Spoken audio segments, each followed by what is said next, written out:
Everybody in America knows somebody like Tim Walz. In Michigan, we know a lot of guys like Tim Walz. Like, you know that guy. We all know that guy. We've all met that guy. And he's the guy who is always there to help you, whether it's changing your oil, at butter carving competitions, fixing a lawnmower, the butter carving. He's not a politician. He's the guy who makes sure you have jumper cables. He's such a regular guy. He's a teacher. He's a teacher. He's a veteran.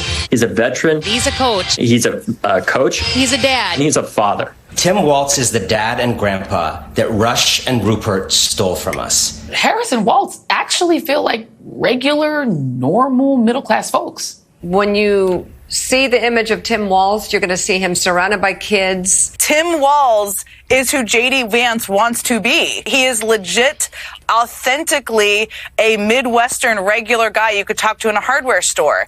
That's not who JD Vance actually is, even that if that is who he presents himself as on paper. Everybody in America knows a JD Vance, but we stay away from him because he's weird. JD Vance is like stalking the vice president and saying weird stuff to reporters. The American public can sniff inauthenticity.